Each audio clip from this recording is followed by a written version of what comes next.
माताजी परत. हरे कृष्णा. गीतामृत मालिकेमध्ये सर्व मैत्रिणींचं अंतःकरणपूर्वक स्वागत आहे. आपण प्रार्थनेने सुरुवात करत आहोत.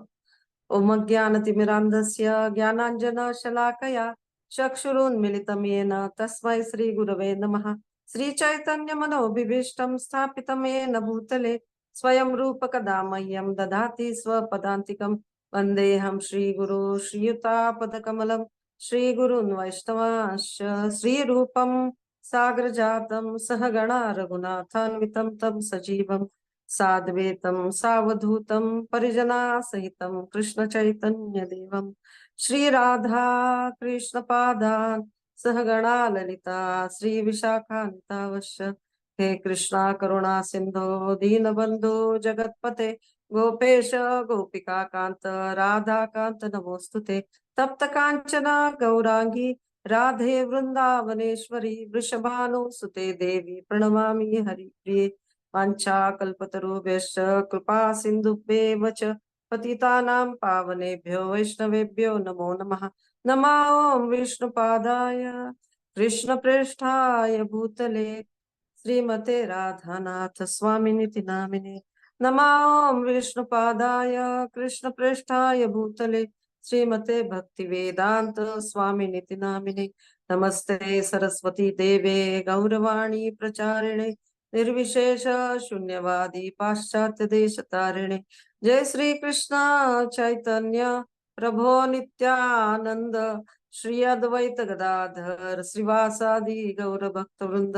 हरे कृष्ण कृष्ण कृष्ण हरे हरे हरे राम राम राम हरे हरे. हरे कृष्णा. खर तर अनंगोपी माताजींनी आजच्या श्लोकावर खूप छान पद्धतीने आपल्याला विवेचन दिलं असतं, परंतु त्या नुकत्याच प्रवासातून आलेल्या दमून, त्याच्यामुळं माझ्याकडे ही सेवा आलेली आहे. कृपया सहन करा आणि मला आशीर्वाद द्या की मी या श्लोकांवरती काही बोलू शकेल प्रभुपादांच्या तात्पर्याच्या आधारे. तर आपल्याला काल दीपाली माताजीने खूप छान पद्धतीने समजून सांगितलेलं होतं की कशा पद्धतीने भौतिक शरीराच्या जन्माबरोबर जीवाचाही जन्म होतो असं जरी आपल्याला प्रतीत होत असलं, वाटत असलं, तरी पण वस्तुतः जीव हा शाश्वत आहे, अजन्म आहे. आणि तो प्रकृत शरीरामध्ये स्थित असला तरी तो दिव्य आणि शाश्वतच आहे. म्हणून त्याचा विनाश होत नाही आणि स्वरूपता तो कसा आहे तर आनंददायी आहे. जीव स्वतःहून कोणत्याही भौतिक कार्यामध्ये संलग्न होत नाही, हे आपण जाणतोय आता सध्या क्षेत्रज्ञ विभाग मध्ये. म्हणून त्याने भौतिक देहाच्या संपर्कात असताना केलेली जी कर्मे आहेत, जी भौतिक कर्मे आहेत, त्यामध्ये त्याला लिप्त करू शकत नाही. आता आपण हा संबंध लक्षात घेऊ शकतो बर का, की जीव हा आनंदमय आहे. आपण हे ऐकतोय, वाचतोय आणि काही प्रमाणामध्ये आपल्याला ते समजू सुद्धा शकत आहे की जीव हा आनंदमय आहे.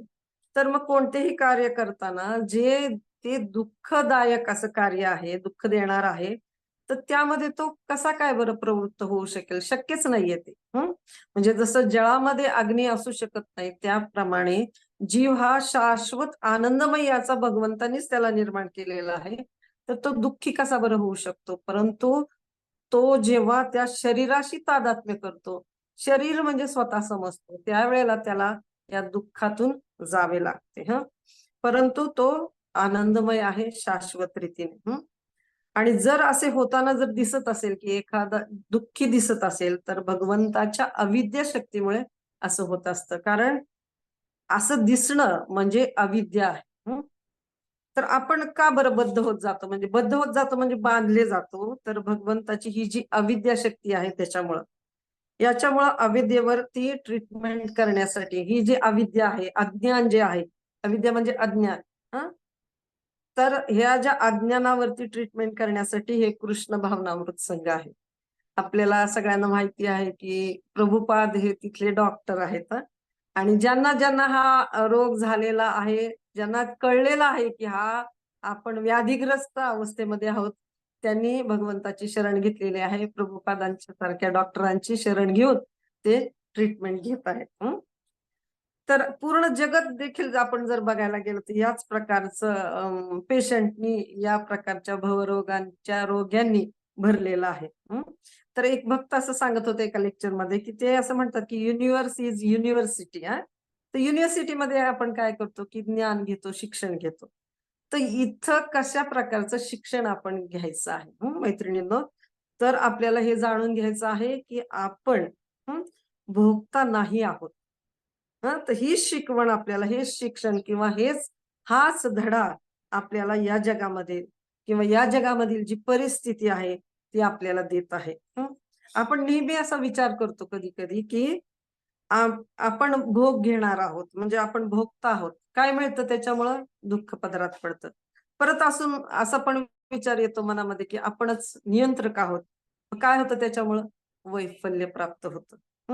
वैफल्य का बरं प्राप्त होतं? कारण आपण नियंत्रक नाही आहोत आणि जे आपण बनण्याचा सदैव प्रयत्न करत असतो. परिस्थितीवर नियंत्रण करण्याचा, व्यक्तींवरती नियंत्रण करण्याचा अतोनात प्रयत्न आपल्याकडून होत असतो. त्याच्यामध्ये यशस्वी न झाल्यामुळं वैफल्य प्राप्त होत असतं. हे जेव्हा आपण समजून घेतो ना, तेव्हा बऱ्याचशा गोष्टी आपल्याला सहजतेने पचवता येऊ शकतात. आता हे जगच मुळात बनलेलं आहे याच्यासाठी की हे दुःखालय कसं आहे, भगवंत या ठिकाणी सांगतात आणि त्यांनीच तो शिक्का मारलेला आहे. दुःखालयम अशाश्वतम. तर जग याच्यासाठी बनलंय आपल्याला हा धडा देण्यासाठी की हे जग दुःखालय आहे. तुम्ही भोगता नाही आहात, तुम्ही नियंत्रक नाही आहात, तर तुम्ही कोण आहात? शाश्वत असे भगवंताचे नित्य असे दास आहात. तर ही जी भावना आहे बॉस बनण्याची, ती नष्ट करून खऱ्या अर्थानं दास बनण्याची भावना आपल्याला या सगळ्या क्षेत्रज्ञ विभाग योग या पूर्ण अध्यायामध्ये आपण शिकायची आहे. आणि ती जर आपण तो दृष्टिकोन जर आपण मनामध्ये ठेवला तर निश्चितच आपल्याला काही प्रमाणामध्ये का होईना भगवंतांचे जे वाणी आहे भगवद्गीता, ती कशी आपल्याला जीवनामध्ये एक मार्गदर्शक आहे, मार्गदर्शन पत्रिका आहे, याचा अनुभव नित्य असा येऊ शकतो. तर हळूहळू जेव्हा जसं जसं आपलं हरिनाम चांगलं होत जाईल किंवा आपण जसा जसा भक्तांचा संग घेत जाऊ त्याच्याप्रमाणे अजून भगवंतांच्या भक्तांबद्दल आपण त्यांच्या लीला कथा श्रवण करत जाऊ ना, तर त्यावेळेला आपण हे समजू शकतो की आपण भोगता नाही आहोत. आणि आपण नियंत्रक नाही आहोत. आपण ना शरीर आहोत ना मन आहोत. तर आपण एक सच्चिदानंद असा शाश्वत असा आत्मा आहोत. बघा या विचारांनी देखील आपल्याला किती आनंद हृदयामध्ये निर्माण होतो की हे शरीर नाहीये, मी शाश्वत असा भगवंताचा अंश आहे. आपण इथं या जगामध्ये जे आलेलो आहोत की नाही, तर ते या जगामध्ये आपण पाहुणे आहोत. तर या जगामध्ये आपलं घर खरं घर नाहीयेच आहे. आपल्याला जे वाटतं ना, हे माझं घर आहे, एवढ्या खोल्या आहेत किंवा एवढे स्क्वेअर फीटाची ही माझी जागा आहे, माझी जमीन आहे, हे माझं कार्यक्षेत्र आहे. तर खरं बघायला गेलं ना, हे तात्पुरतं आहे मैत्रिणींनो. हे जेव्हा आपल्याला समजेल ना, तेव्हा अनेक गोष्टी आपल्याला सोप्या होऊन जातील. तर गोष्टी जरी साध्या वाटत असल्या ना, हे म्हणायला किंवा बोलायला, तरी सुद्धा ना, ही जी भावना आहे ना आपली, तर भोगता बनण्याची किंवा भोग घेण्याची, तर ही आपल्याला या जगामध्ये बांधून ठेवत असते. तर याचं निर्मूलन, या भावनेचं निर्मूलन आपल्याला पहिल्यांदा करायचंय योग्य ज्ञान घेऊन. म्हणजे ते जे मगाशी उल्लेख केला की अविद्येमुळे आपण या जगामध्ये आहोत आणि ही अविद्या नष्ट करण्यासाठी आपल्याला योग्य ते ज्ञान योग्य स्त्रोतांकडून घेणं गरजेचं आहे. जर कोणी विचारू शकतं की शरीर जर इथं आधीच्या श्लोकामध्ये दीपाली माताजीने आपल्याला सांगितलं होतं की या श्लोकामध्ये असं म्हटलंय की शरीरस्थोपी कौंतेय न करोति न लिप्यते. असे हे असा विचार मनामध्ये येऊ शकतो कोणाच्याही. आपण विचार करायला शिकलं पाहिजे. खरं बघायला गेलं आपल्याला प्रश्न देखील पडले पाहिजे जेव्हा आपण तात्पर्य वाचतो किंवा गीता वाचतो त्यावेळेला. तर इथं याचा अर्थ कसा काय समजून घ्यायचा की भौतिक शरीराच्या संपर्कात असूनही आत्मा काही करत नाही किंवा कोणत्याही गोष्टीमुळे लिप्त होत नाही. म्हणजे लिप्त होत नाही म्हणजे प्रभावित होत नाही. लिप्त होणे किंवा त्याच्या विरुद्ध अलिप्त राहणे.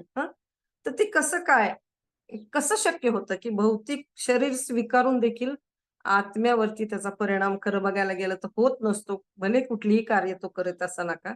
तर त्याचं उत्तर जे आहे ना ते भगवंतांनी पुढच्या श्लोकामध्ये दिलेलं आपल्याला दिसून येतं. तर पाहूयात तो श्लोक काय आहे. श्लोक क्रमांक 33.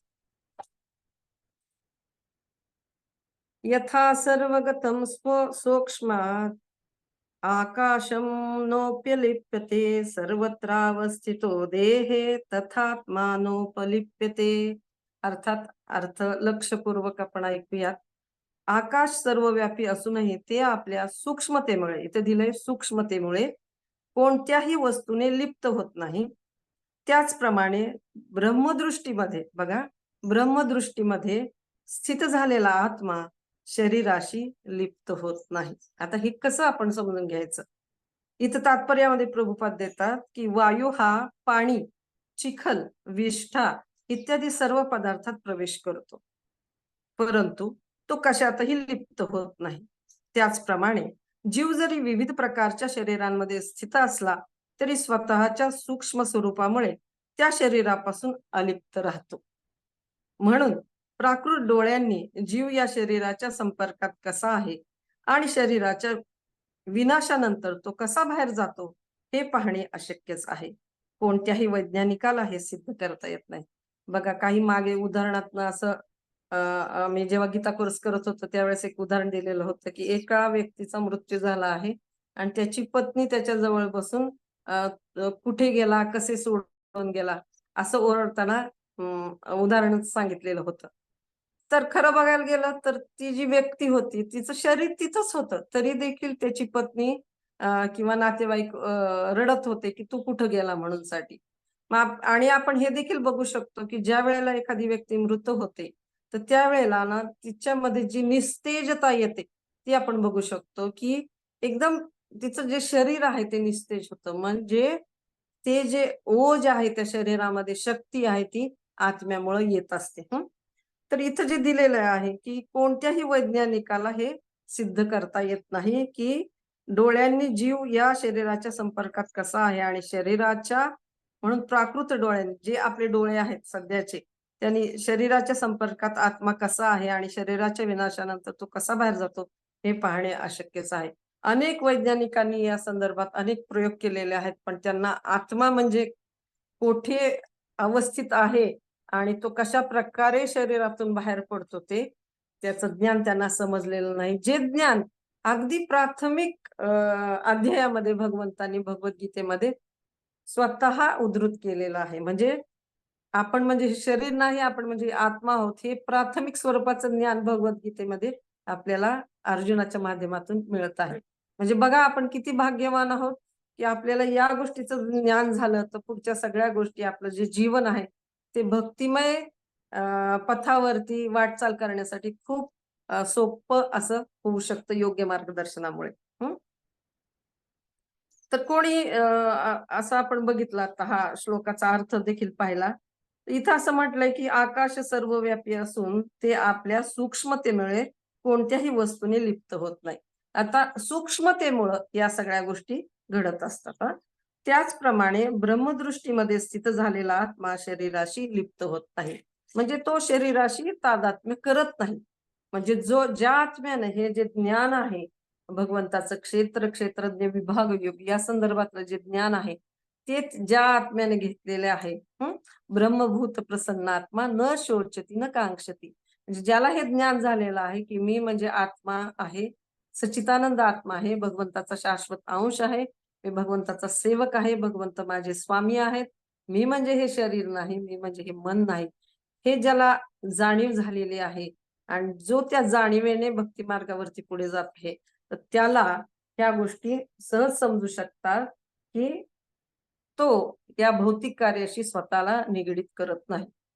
आता इथं उदाहरण दिलंय की समजा एखादा वायू म्हणजे वारा तर चिखलावरनं जातो, घाणीवरनं जातो, परंतु तो त्यांना जरी सुगंध असो किंवा दुर्गंध वाहून येत असला तरी तो त्याच्यामध्ये स्थित राहत नाही, म्हणजे लिप्त होत नाही त्या ठिकाणी. तर आपण हे बघू शकतो कारण तो सूक्ष्म आहे.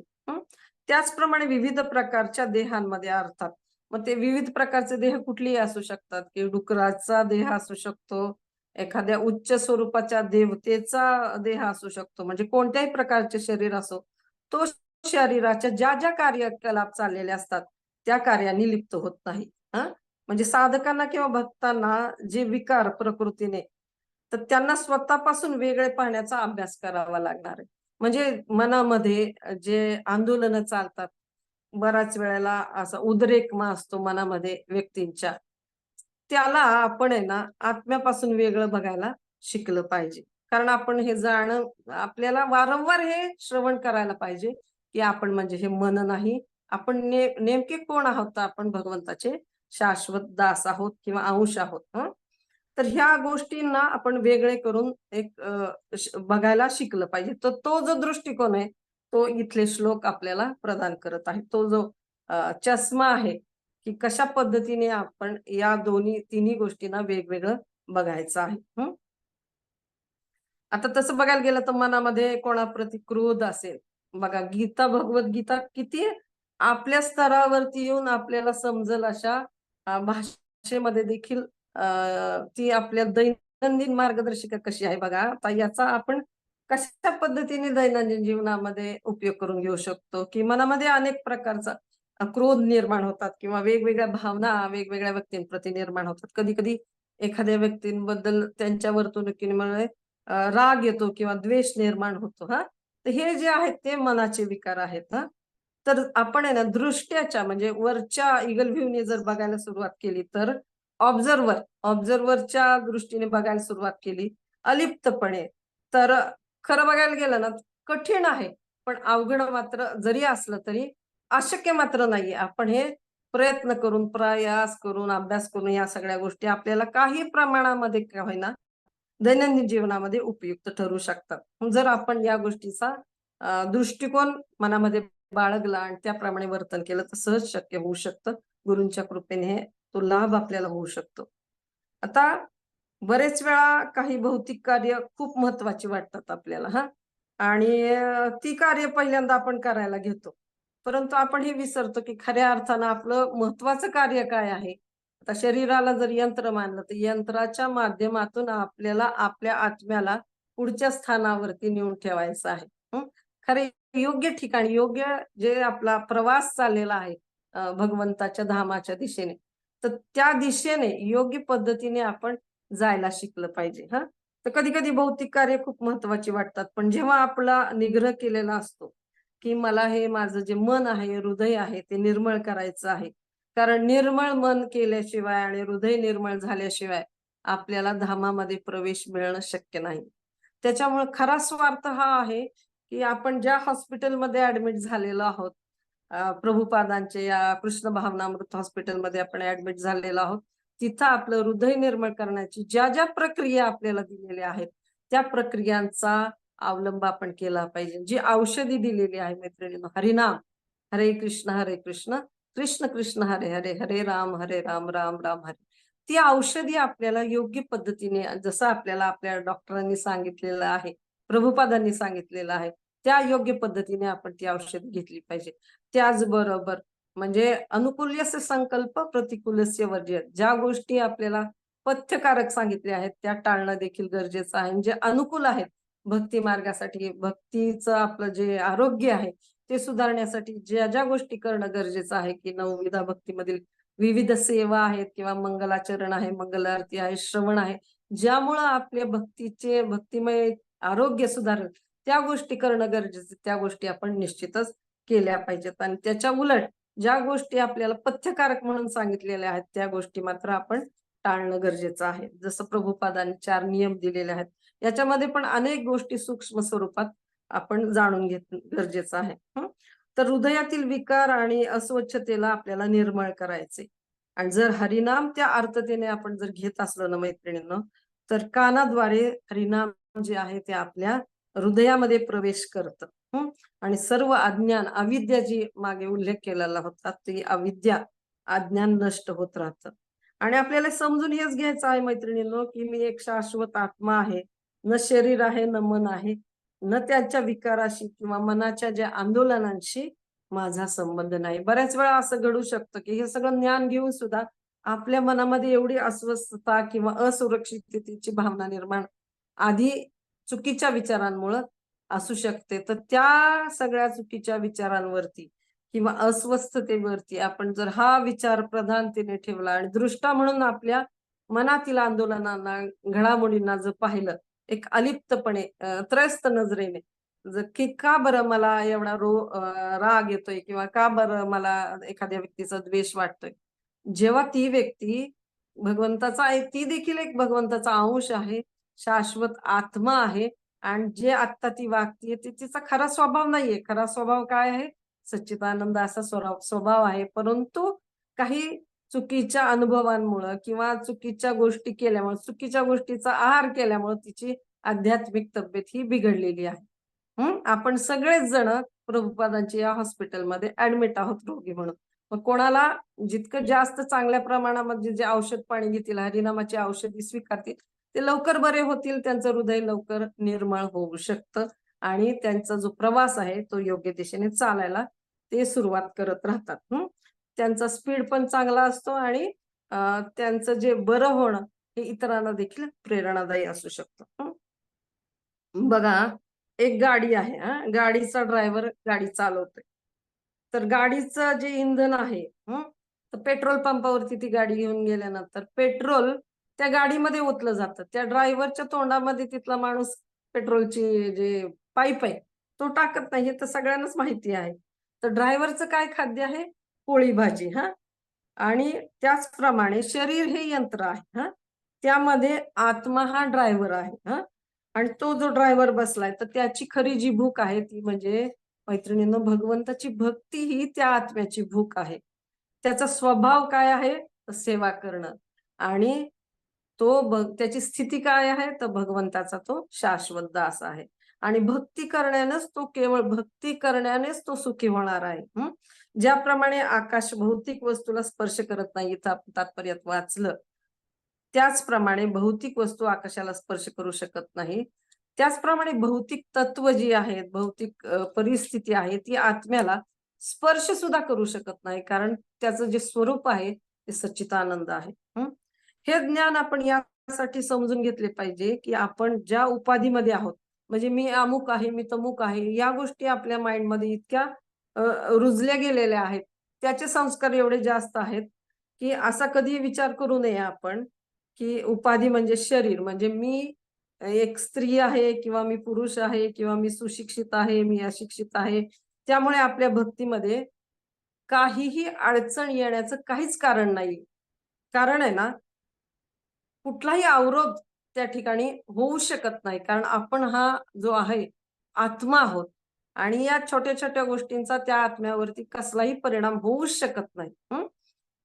त्याच्यामुळं आपल्याला एक काय म्हणू शकतो आपण एक सुरक्षित असं एक फिलिंग येऊ शकतं, की या ज्या गोष्टी चाललेल्या तात्पुरत्या या सगळ्या घडामोडी घडतात शरीराच्या बाबतीमध्ये, पण माझा जो आत्मा आहे, त्या संदर्भात आपण आणि आपले जे आध्यात्मिक पिता आहेत आणि शाश्वत जे आपले पिता आहेत, त्यांच्या कर्तव्याबाबत ती कर्तव्य पार पाडण्यासाठी आपण अधिक जागरूक असलं पाहिजे.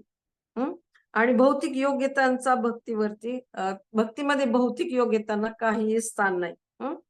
तर एकच गोष्ट महत्वाची आहे की स्वेच्छेने भगवंतांची प्रेममय सेवा करण्याची तीव्र इच्छा, तीव्र भावना आणि त्या इच्छेमुळे भगवंत सर्व ज्ञान हे हृदयामध्ये प्रकाशित करतात.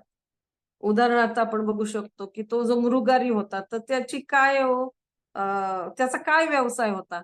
सगळ्यांना माहिती आहे की तो शिकार करायचा आणि क्रूरपणे मारायचा. परंतु त्याच्यावरती नारद मुनींसारख्या महान अशा संतांची भगवंतांच्या प्रेममयी भक्त आहेत ते, तर त्यांची कृपा झाली आणि त्याचं काही क्वालिफिकेशन नसताना तो उत्कृष्ट अशा प्रकारचा भगवंताचा भक्त बनलेला आपल्याला दिसून येतो.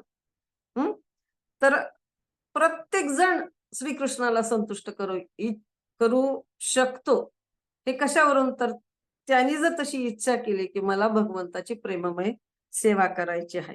आता आपण बघितलं, की गजेंद्रची भागवतामध्ये जर बघितलं तर अशी असंख्य उदाहरणे आपल्याला बघायला मिळतात, की गजेंद्रचे किती बुद्धी अशी होती बघा, प्राण्याच्या शरीरामध्ये तो व्यक्ती होता. आता त्याला देखील भगवंताची असीमित अशी कृपा प्राप्त झालेली. कारण त्यांनी भगवंतांना आर्त हाक मारली, भगवंताचं गुणगान केलं आणि भगवंताची छोटीशी सेवा केली, की त्या तळ्यामधनं कमळ उचलून ते भगवंतांना अर्पण केलं. आता कुब्जेचं काय क्वालिफिकेशन होतं मैत्रिणींनो, म्हणजे कुठल्याच क्वालिफिकेशन नव्हतं तिचं तसं बाह्य दृष्टीने, भौतिक दृष्टीने बघितलं गेलं तर. आणि ती तर उलट कंसाची सेविका होती आणि कंसासाठी ती ते चंदन उगाळून घेऊन जायची. तरी देखील तिची इच्छा झाली की हे जे सुंदर बालक कुमार आहेत, निळ्या रंगाचे सुंदर असे भगवंत त्या ठिकाणी मथुरेमध्ये फिरत असताना कुब्जेने पाहिलं आणि तिला ती इच्छा झाली की हे जे चंदन आहे ते त्यांच्या अंगकांतीवरती आपण लावायला पाहिजे. मग त्यावेळेला भगवंतानी तिची ती इच्छा जाणली आणि तिच्या समोर जाऊन उभे राहिल्यानंतर कुब्जेने चंदनाचे लेप भगवंतांना लावले. आणि त्यावेळेस तिला ती भीती तिच्या मनामध्ये कसलीच वाटली नाही की हे जे चंदन आहे ते कंसासाठी, म्हणजे ज्यांनी भगवंताला शत्रू मानले अशा व्यक्तीसाठी हे चंदन आहे. ते चंदन त्यांच्या शत्रूला लावल्यानंतर तो कदाचित तिला मस्तक छाटून सुद्धा टाकू शकतो, तिचा जीव धोक्यात येऊ शकतो. त्याचा विचार न करता कुब्जेने ते भगवंताची सेवा केली आणि तिच्यावरती भगवंताची असीमित अशी कृपा झालेली आपल्याला दिसून येते. कारण केवळ भगवंताची प्रेममय सेवा करण्याची त्या व्यक्तीने इच्छा केली मात्र परमात्मा रूपाने भगवंत प्रत्येकाच्या हृदयात आहेत आणि ती इच्छा लगेचच तात्काळ तिची पूर्ण झालेली आपल्याला दिसून येते. तर आपल्याला ही गोष्ट माहिती आहे, महत्वपूर्ण हे आहे की देहिनोऽस्मिन् यथा देहे तथा देहांतर प्राप्ती धीरस्तत्र न मुह्यति. तर महत्वपूर्ण गोष्ट ही आहे की व्यक्ती या श्लोकाला जीवनामध्ये कसा धारण करू शकतो. तर ते वर्णन आहे की शेवटच्या शब्दामध्ये धीर हा जो शब्द आहे तर तो खूप महत्वाचा आहे. तर धीरचा अर्थ काय की वाचो वेगम मनसा क्रोध वेगम जिव्हा वेगम उपर उपस्थ वेगम एतान वेगा ह्यो विषेत धीरा सर्वान अपियमान पृथ्वीन शिष्या. म्हणजे जो आपल्या वेगांना सहन करू शकतो तो त्याच्याजवळ ज्ञानचक्षु असतील. इथं जो उल्लेख केलेला आहे की ब्रह्मदृष्टीने मध्ये स्थित झालेला आत्मा हा सगळ्या वेगांना जो आवरू शकतो. कारण आहे ना त्याला माहिती आहे आपण म्हणजे हे शरीर नाहीये आणि आपलं खरं जे स्वरूप आहे ते सच्चिदानंद आहे आणि भगवंताची सेवा करणं ही खरी आपली स्थिती आहे. त्यांचा दास बनणं ही स्थिती आहे. तर हे सगळ्या गोष्टींना जो समजू शकतो ना त्याचे ज्ञानचक्षु तशा प्रकारचे असतील तर तो हे जाणेल की देह हा परिवर्तन देहामध्ये होत असतो. तो जो आत्मा आहे तो कपडे बदलल्याप्रमाणे एका देहातून दुसऱ्या देहामध्ये जात आहे. तात्पुरतं त्याचं ते ठिकाण आहे. क्षेत्र हे तात्पुरतं आहे त्याचं. त्या क्षेत्रज्ञाला ही जाणीव आहे की हे जे ठिकाण आहे, जे क्षेत्र आहे ते तात्पुरतं आहे. मग त्याच्यामधील तात्पुरत्या गोष्टीसाठी एवढी चिंता करण्याची काहीच आवश्यकता नाही. परंतु जीव जर भोगाविष्ट असेल, त्याच्या स्वतःच्या इच्छा असतील की मला या गोष्टीचा भोग घ्यायचा, त्या गोष्टीचा भोग घ्यायचा, या गोष्टीवर मला नियंत्रण प्राप्त करायचे, हे करायचे, ते करायचे, तर ती भोगवृत्ती वाढल्यामुळे अशा प्रकारचं ज्ञान त्या व्यक्तीच्या हृदयामध्ये कधीच शिरकाव करू शकत नाही. तर आपण असं म्हणू शकतो की दीनबंधू दीनानाथ मेरे डोरे तेरे हात, म्हणजे अर्जुनाने भगवंताच्या हातामध्ये सगळी सूत्र दिली. आपल्याला माहितीये की आपण जर भगवद्गीतेचं हे बघितलं, शीर्षक मुखपृष्ठ बघितलं तर भगवंत सारथी आहेत. त्यांनी ते लगाम हातामध्ये घेतलेले आहेत आणि अर्जुनाचं सारथ्य ते करत आहेत. म्हणजे या ठिकाणी आपण हे बघू शकतो की भगवंत सुद्धा भक्तांचे दास बनायला तयार आहेत. मग आपली तर शाश्वत स्थिती ही आहे की आपण शाश्वत रीतीने भगवंताचे दास आहोत. ती फक्त आपल्याला जाणून घ्यायची आहे आणि त्याप्रमाणे आपण कार्य करायचं आहे. आणि ही जी भोगवृत्ती जी दुर्योधनाने ठेवली ती भोगवृत्ती आपल्याला सोडून द्यायची आहे. कारण ते कधीही शक्य होणार नाहीये. आपण भोग घेऊच शकत नाही. ही आपली शाश्वत स्थिती नाहीयेच आहे. आपली शाश्वत स्थिती हीच आहे की भगवंताचं दास असणं आणि त्यांच्या संतुष्टीसाठी कार्य करणं. मग जेव्हा व्यक्ती स्वरूप स्थितीमध्ये येतं तेव्हाच ती आनंदी होऊ शकते. तर हे विघटन जेव्हा आपल्याला समजेल, इथं जे दिलेलं क्षेत्र म्हणजे काय, क्षेत्रज्ञ म्हणजे काय आणि त्याचं काय कार्य आहे हे जेव्हा आपल्याला समजेल, आत्म्याचे काय गुण आहेत, शाश्वत आहे, आनंदमय आहे. त्याच्यानंतर इथं दिलंय की सर्वगत म्हणजे सर्वव्यापी आहे आणि सूक्ष्म आहे. आणि त्याच्यावरती भौतिक कार्यांचा काही परिणाम होऊ शकत नाही. हे जेव्हा आपल्याला समजेल तेव्हा अनेक गोष्टी भक्तिमय कार्यामध्ये दैनंदिन जीवनामध्ये देखील आपल्याला तो दृष्टिकोन प्राप्त होऊ शकतो. आता चैतन्य महाप्रभू जेव्हा झारखंडमध्ये झारखंडमधून जात होते, तेव्हा त्यांनी पाहिलं की त्या जंगलामध्ये जे सिंह आहेत, हत्ती आहेत, ससा आहे, अनेक प्रकारचे हरणं आहेत, अनेक प्रकारचे प्राणी त्या ठिकाणी होते. पण जेव्हा चैतन्य महाप्रभूंनी त्यांच्या मस्तकी आपले चरण स्पर्श केला आणि हाताचा स्पर्श केला, त्यावेळेला ते सर्वजण ना हरे कृष्ण महामंत्र म्हणून नृत्य करायला सुरुवात केली त्यांनी आणि संकीर्तन केलं त्या ठिकाणी. प्राण्यांनी संकीर्तन केलेलं आपल्याला दिसून येतं. चैतन्य महाप्रभू स्वतः अर्थात भगवंत आहेत, पण भक्ताच्या भूमिकेमध्ये ते या पृथ्वीवरती आलेले होते फक्त 500 वर्षापूर्वी. आणि त्यांनी हरिनामाचं जे खरं धन आहे ते आपल्या सर्वांसाठी वितरित केलेलं आपल्याला दिसून येतं. आणि जे प्रेमाचं खरं धन आहे ते हरिनाम आहे. आणि ते हरिनाम घेतल्याने आपलं हृदय निर्मळ होऊ शकतं. म्हणून साठी मैत्रिणींनो, हरिनामाबाबत आपण देखील जागृत असलं पाहिजे. तर आपण बघतो की त्यावेळेला ते वैर विसरले. म्हणजे जो वाघ होता तो हरणाचं चुंबन घेतात, तसा चैतन्य चरितामृतमध्ये उल्लेख आहे की हरणाचं तो वाघ चुंबन घेत होता. त्याच्यानंतर तिथं अनेक प्रकारचे हिंस्र प्राणी होते. ते हरणाला काही इजा न करता हरणाबरोबर ते नृत्य करत होते.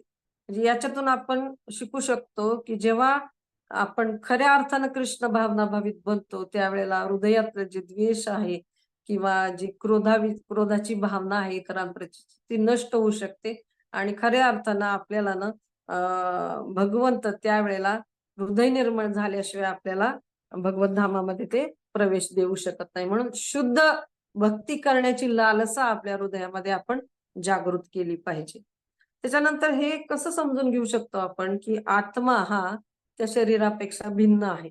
साधं एक उदाहरण जे आम्ही भगवद्गीता कोर्समध्ये ऐकलेलं आहे, तर ते फक्त तुमच्याशी शेअर करते की असं सांगितलं गेलं होतं की डॉक्टरांची एक परिषद होते. हृदय शस्त्रक्रिया करणारे सगळे जे सर्जन होते, त्या परिषदेमध्ये त्यांनी प्रत्येकाने काही त्यांना जेव्हा ते हृदय शस्त्रक्रिया करायचे त्यावेळेस जे वेगळे अनुभव आलेले होते ते शेअर करत होते. तर त्यावेळेस बऱ्याच डॉक्टरांनी असं सांगितलं की ज्यांना भूल दिलेली होती हृदयावरती शस्त्रक्रिया करण्यासाठी, तर ते भूल दिलेले असताना देखील काही गोष्टी त्यांना समजू शकत होत्या. म्हणजे त्यांचं शरीर हे जवळ-जवळ अचेतन अवस्थेमध्ये होते. ते बघू शकत नव्हते की काय चाललंय त्यांच्या शरीरावरती किंवा काय चाललंय. त्यांना संवेदना नव्हती त्यांच्या शरीरामध्ये. तर एक जणांनी असं शेअर केलं की एक व्यक्ती जिचं ऑपरेशन चाललेलं होतं, तर ती ऑपरेशन झाल्यानंतर, नीट झाल्यानंतर डॉक्टरांशी बोलताना ती सांगत होती, की ज्यावेळेला त्या व्यक्तीचं ऑपरेशन होत होतं, तेव्हा ती पाहत होती ती की तिचं कसं ऑपरेशन चाललेलं आहे. त्याच्यानंतर ती सांगते डॉक्टरांना, की तुम्ही फुटबॉल मॅचबद्दल तुम्ही तुमच्या सहकारी डॉक्टरांशी बोलत होता. त्याच्यानंतर ती अजून एक सांगते, की हे जे हॉस्पिटल आहे त्याच्या वरच्या मजल्यावरती सगळ्यात जो टॉप मोस्ट फ्लोर आहे, त्याच्या वरच्या मजल्यावरती एक बंद खोली आहे. आणि त्या बंद खोलीमध्ये काय-काय कपाटांमध्ये ठेवलेलं आहे, तर ती व्यक्ती त्यांच्याशी शेअर करत होती. तेव्हा डॉक्टरांना इतकं आश्चर्य वाटलं, की ह्याला तर आपण बेशुद्ध केलेलं होतं, पूर्ण भूल दिलेली होती, तरी देखील हा कसा काय या प्रकारच्या सगळ्या गोष्टी आपल्याला सांगत आहे. आणि त्याच्यानंतर कित्येक वर्ष जी खोली बंद होती, कारण एका पेशंटनी वरती जाऊन आत्महत्या केलेली होती. त्याच्यामुळे ती खोली वरची आणि तो जिनाच्या तिथली जी खोली होती ती पूर्ण बंद केलेली होती. पण जेव्हा ती उघडून बघितलं, त्या कपाटामध्ये त्या सगळ्या वस्तू होत्या, ज्याचा उल्लेख ह्या व्यक्तीने केलेला होता. मग या गोष्टींवरून त्या डॉक्टरांना देखील समजलं, की विज्ञानाच्या पलीकडची देखील एक गोष्ट आहे, ज्याला आपण या ठिकाणी भगवद्गीतेमध्ये सहजतेने हे जाणून घेत आहोत, की आपण म्हणजे शरीर नाही, आपण म्हणजे आत्मा आहोत आणि त्याचं स्वरूप कसं आहे, तर सच्चिदानंद. आणि त्यांची स्थिती काय आहे, त्यांचा जो मूळ स्वभाव काय आहे, तो सेवा करणे. मग बघा मैत्रिणींनो, जेव्हा आपण सेवा करण्याचा आपला स्वभावच आहे, तर मग मायेची सेवा करायची का भगवंताची सेवा करायची, वैष्णवांची सेवा करायची? ज्याने आपल्याला खऱ्या अर्थाने या शरीराच्या मार्फत आपण आपल्या आत्म्याला योग्य स्थितीकडं, जर आपण आपल्या शरीराला जर वाहन मानलं, तर योग्य स्थितीने, योग्य ठिकाणी आपण वाटचाल करून योग्य ठिकाणी आपण त्याला वाहून घेऊन जाऊ शकतो. तर याच्यावरून आपल्याला हे समजू शकतं, की क्षेत्रज्ञ विभाग योग हे समजून घेणं आपल्याला किती गरजेचं आहे. आणि त्याची फलश्रुती देखील खूप छान सांगितली, की या पद्धतीने जर आपण समजून घेतलं हा 13वा अध्याय, तर प्रत्येकाला ज्यांनी ज्यांनी समजून घेतलं किंवा लक्षपूर्वक ऐकलंय, तर त्या प्रत्येकाला भगवंतांप्रती असीमित असं प्रेम प्राप्त होणार आहे. तर हे कशामुळे घडू शकतं? तर प्रभुपादांनी ज्या तळमळीने ह्याची तात्पर्य दिलेली आहेत ना, एवढी सुंदर आहेत बघा. गुरु कसे असतात, की प्रत्येकाला ना ते या नजरेने पाहतात. जसं ब्रह्मदृष्टीने स्थित झालेला आत्मा जो आहे, तो या सगळ्यांना प्रत्येक जीवाप्रती त्याला करुणा असते आणि प्रत्येक जीवाला तो या पद्धतीने बघतो, की हा भगवंताचा शाश्वत दास आहे. म्हणून त्याला जो आता भरकटलेला आहे, त्याच्या मूळ स्थितीमध्ये तो नाहीये. तर त्याला परत त्याच्या मूळ स्थितीमध्ये आणण्यासाठी हे जे आचार्य आहेत किंवा गुरु महाराज आहेत किंवा वैष्णव भक्तांचा संघ आहे, ते कसोशीने प्रयत्न करत असतात. म्हणून मैत्रिणींनो, आपण प्रभुपादांच्या एक छोट्याशा कृतीवरनं देखील आपल्याला हे जाणून घेता येईल, की प्रभुपाद जेव्हा मॉर्निंग वॉकला निघालेले होते, तेव्हा त्यांनी पाहिलं, परदेशामध्ये होते अर्थात, तर त्यांनी पाहिलं की सकाळी-सकाळी बर्फ साठलेलं होतं त्या ठिकाणी रस्त्यावरती. तर प्रभुपाद आहे ना, त्यांच्या काठीने त्या बर्फाला असे मारत होते. तर सगळ्या शिष्यांना आश्चर्य वाटलं, की बर्फाला कशासाठी प्रभुपाद काठीने मारतायत? तर त्यांनी विचारलं, की प्रभुपाद असं का करतायत? तर प्रभुपादांनी सांगितलं, की त्याला त्याच्या मूळ स्थितीमध्ये म्हणजे पाण्याच्या प्रवाही स्थितीमध्ये मी आणतोय. म्हणजे बघा, गुरूंच्या संदेशाचं जेवढं आपण पालन करू, तेवढे आपले जे घट्ट झालेली हृदय आहेत त्या बर्फासारखी ते प्रवाहित व्हायला सुरुवात होईल आणि खऱ्या अर्थाने त्याच्यामधून म्हणतो ना भक्तीचा सुगंध वाहू शकतो. तर हरे Krishna. Thank you so much सगळ्यांना, की सगळेजण मन लावून ऐकतात म्हणून काही बोलण्याचं धाडस होऊ शकतं आणि जे काही चांगलं वाटलं असेल तुम्हाला, मी प्रयत्न केलेला आहे प्रभुपादांच्या तात्पर्याच्या आधारे समजून सांगण्याचा. पण जे काही चांगलं वाटलं असेल, तर ते तुमच्या ऐकण्याच्या तीव्र भावनेमुळे हे नित्यानंद प्रभूंचे तुमच्या प्रार्थनेतून घडलेल्या कृपेमुळे. तर थँक सो मच. कोणाला काही प्रश्न असतील तर नक्की विचार. हरे कृष्ण. हरी बोल माताजी. हरी थँक्यू बोल. So much. मला सांगितलं किती छान छोट्या कमी वेळामध्ये तुम्ही किती छान सुंदर लेक्चर दिलं. एकदम मस्त. प्रभुपादांचं एक्झाम्पल, त्या डॉक्टर्सचं एक्झाम्पल, म्हणजे एकदम माणसाच्या मनावरती ठसतं. आणि सगळ्यात महत्वाची गोष्ट म्हणजे ना, की जे वैज्ञानिकांना खूप काथ्याकूट करून ना, खूप विचार करून जे ज्ञान समजतं किंवा त्याच्याबद्दल त्यांच्या मनात संभ्रम असावे, ते कन्क्लुजनला येत नाहीत, ते आपल्याला गीतेने किती सहज रीतीने आहे ना, भगवंताने किती डायरेक्ट सांगितलं, हे असं आहे, हे असं आहे, है ना. So nice. थँक्यू. एवढ्या छान गोष्टींचं तुम्ही आम्हाला रिमाइंड केलं. थँक्यू. तुम्ही द्या. थँक्यू. अरे मध्येच हे झालं. हा, तर मी चेंज करते. कोणाला काही प्रश्न असतील तर प्लीज नक्की नक्की विचारा.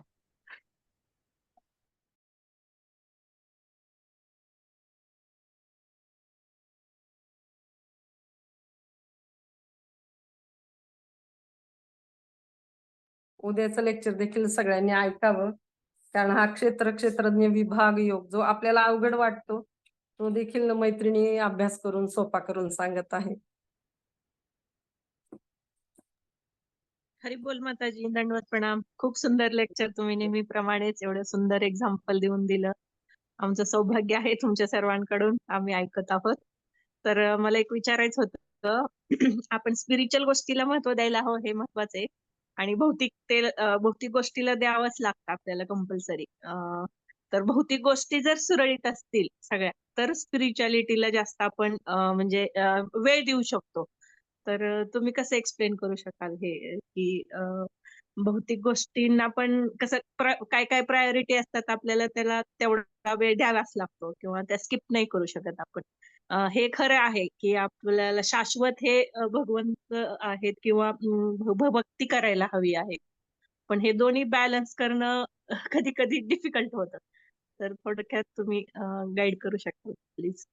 याच्यामध्ये आपण हे करू शकतो, की योग्य मार्गदर्शनाखाली आपण जर नेहमीच असलो, तर आपल्याला आपले काउन्सलर्स किंवा जे आपले मैत्रिणी आहेत, ते योग्य मार्गदर्शन देऊन याचा बॅलन्स कसा करायचा नेमका ते आपल्याला सांगू शकतात. म्हणजे आपल्याला ही खूप मोठी एक म्हणतो ना बॅकअप सिस्टीम आहे. की आपल्याला सपोर्ट सिस्टीम, माताजीने जो शब्द वापरला की सपोर्ट सिस्टीम असते नेहमी पुढे जाण्यासाठी आपल्याला, की हे केल्यानं, आणि त्यांचे अनुभव असतात आणि त्या अनुभवांच्या आधारे आपण आपलं भक्तिमय जीवन आणि भौतिक जीवन, म्हणजे दिनचर्या आपली हरिचर्या कशी होईल यासाठी जर आपण प्रयत्नशील असू, तशी आपली इच्छा असेल, तर निश्चितच भगवंतांना नेहमीच मार्गदर्शन करताना दिसून येतात आपल्याला. आणि हे मार्गदर्शन आहे ना, परंपरागत जे प्रतिनिधी आपल्याकडे येतात किंवा ज्या आपण सिस्टीम मध्ये आहोत, काउन्सिलर सिस्टीम मध्ये, त्यांच्याकडून आपल्याला खूप छान मार्गदर्शन मिळू शकतं. कारण आहे ना, हे सगळं बॅलन्सिंग करायचं आहे आपल्याला, म्हणजे भौतिक जीवनामध्ये. पण आपला मुख्य जो उद्देश आहे, मुख्य जी गोष्ट आहे, ती आपण कधीही विसरता कामा नये. मला एक गुरु महाराजांचं, एक राधानाथ स्वामी महाराजांचं एक उदाहरण आठवतंय, की ज्या वेळेला त्या राधा गोपीनाथ मंदिरामध्ये फंड्सची आवश्यकता होती. तर त्यावेळेला प्रभूजींनी विचारलं, जे खूप डोनेशन द्यायचे. तर त्यांना असं वाटलं, की अजून डोनेशनची गरज आहे, वेगवेगळे प्रोजेक्ट्स आहेत. तर मी अजून काही ठिकाणी प्रयत्न करू का? म्हणजे मी माझा व्यवसाय अजून वाढवतो आणि त्या व्यवसायातून मी अजून फंड्स मंदिराला देऊ. अर्थात ही त्यांची खूप चांगली निर्मळ अशी इच्छा होती. मग महाराजांनी त्यांना स्पष्ट शब्दात सांगितलं, की "नाही, हे जे देतो आहेस ते भरपूर आहे." म्हणजे महाराजांची काय इच्छा होती, की त्यांनी अजून भौतिक गोष्टीमध्ये लिप्त होऊ नये. माहिती नाहीये तो जो बरोबर. या गोष्टींचा सागर आहे ना, इच्छांचा सागर, तो कधी आपल्याला गिळंकृत करेल आपल्याला माहिती नाहीये. म्हणून साठी या बाबतीमध्ये देखील आपण मार्गदर्शन घेतलं पाहिजे, की किती प्रमाणामध्ये आपण भौतिक गोष्टींमध्ये लिप्त असले पाहिजे. दिवसातून काही वेळ, जो वेळ आपण हरिनामासाठी देणार आहोत किंवा जो वेळ आपण श्रवणासाठी देणार आहोत, ते आपण अगदी प्रामाणिकपणे करण्याचा प्रयत्न करायचा. म्हणजे वर न करायचं नाहीये आपल्याला ते. कारण सगळ्यांकडे 24 तास दिलेले आहेत भगवंतांनी, पण त्याच्यामधले जो वेळ आपल्याला मिळतोय, तर तो वेळ एकदम पूर्णपणे समर्पित भावनेने आपण त्या गोष्टीसाठी वापरायचा आहे. मग भगवंत जे आहेत ना, ते कृपा करणारच आहेत आणि योग्य मार्गदर्शन जर या बाबतीमध्ये छोट्या-छोट्या गोष्टी असतात आपल्या, पण त्या देखील आपण कृष्ण भावना भावित करू शकतो. म्हणजे हे जे आहे ना, याच्यासाठीचं मार्गदर्शन आपण घेत राहिलं पाहिजे. अर्थात आपण सगळ्यांनीच घेत राहिलं पाहिजे आणि आपली दिनचर्या, हरिचर्या केली पाहिजे. कारण प्रायोरिटी आपण आहे ना, आपल्या पहिल्यांदा सेट केल्या पाहिजेत, की कशामुळं माझी आध्यात्मिक प्रगती होईल, त्याचबरोबर कसा मी बॅलन्स ठेवू शकते. या बाबतीमध्ये. कारण जेव्हा एखादी व्यक्ती कृष्ण भावनेमध्ये येते, इस्कॉनमध्ये येते, तेव्हा रडारसारखं प्रत्येक व्यक्तीचं, जगातल्या प्रत्येक व्यक्तीचं लक्ष त्या व्यक्तीवरती असतं. त्याच्यामुळं सोशली आपल्याला फार केअरफुल राहावं लागतं, की आपल्याला आर्थिकदृष्ट्या सुद्धा आपण व्यवस्थित असायला लागतं. त्याच्यानंतर यासाठी सुद्धा आपल्याला बॅलन्स ठेवावा लागतो, की पण एक करू शकतो. आपण जेव्हा मंदिरामध्ये येतो, आठवड्यातून एकदा मंदिरमधला सत्संग अटेंड करणं. दिवसातून 24 तासातले 2 तास हरिनामासाठी व्यवस्थितरित्या आपलं काढून ठेवणे, की त्यामध्ये केवळ हरिनाम आपण घेतलं पाहिजे. भगवंतांशी आपलं जे कनेक्शन आहे, ते दृढ करण्यासाठी हा मार्ग आहे. आपलं हृदय निर्मळ करण्यासाठी हा मार्ग आहे. त्याबद्दल आपण निश्चितच एकदम हे असलं पाहिजे, उत्साही असलं पाहिजे या गोष्टी करताना. आणि सेवा करताना देखील आपण आहे ना, खूप अंतःकरणपूर्वक प्रेमाने त्या केल्या पाहिजेत.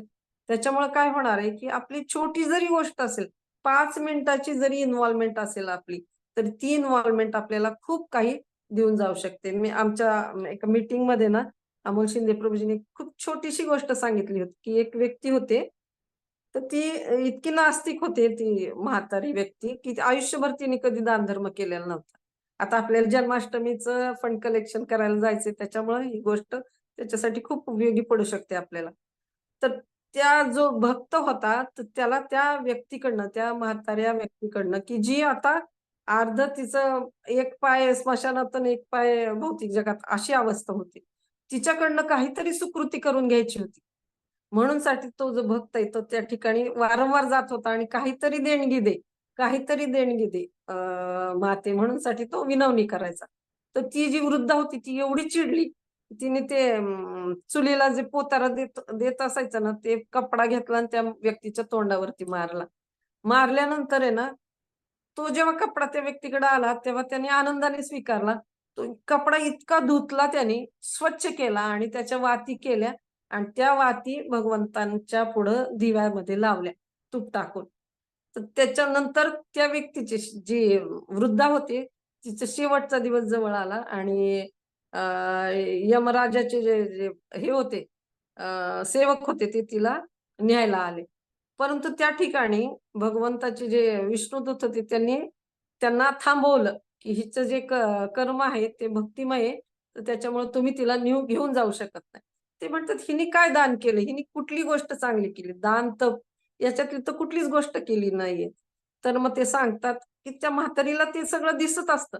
मग तिला जेव्हा दिसतं की आपल्याला न्यायला हे यमराजाची लोक आलती, खूप भयानक असे ते लोक आली होती, तरी देखील मला ह्यांनी नेलं नाही आणि त्यांच्यामध्ये वाद झाला आणि विष्णुदूतांचं दर्शन त्या म्हातारीला झालं. मग ती व्यक्ती ना त्या जो दान मागायला आलेला होता तिच्याकडे गेली ती वृद्धा आणि तिने विचारलं की तुझ्या तोंडावर फेकलेल्या कपड्याचं काय केलं? तेव्हा त्यांनी सांगितलं की मी त्या कपड्याच्या स्वच्छ धुवून वाती बनवल्या आणि भगवंतापुढे ते दिवे लावले. मग त्यावेळेस त्या व्यक्तीला समजलं की एक छोटीशी गोष्ट, भगवंतांसाठी केलेली एक छोटीशी गोष्ट, ती सुद्धा त्या व्यक्तीला महाभयंकर भयामधून वाचवण्यासाठी उपयुक्त पडते. त्याच्यामुळे दैनंदिन ज्या आपल्या क्रिया आहेत ना, त्या कशा पद्धतीने कृष्ण भावना भावित करता येतील. अर्थात सगळ्यांना स्वयंपाक करायचाच आहे.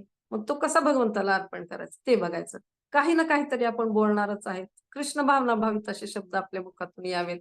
त्याच्यानंतर कोणाशी तरी मैत्री करणारच आहोत. तर तिला कसं भगवंताची कृष्ण भावना आपल्याला भगवद्गीतेचा याच्याबद्दल माहिती देता येईल ते बघायचं आपण.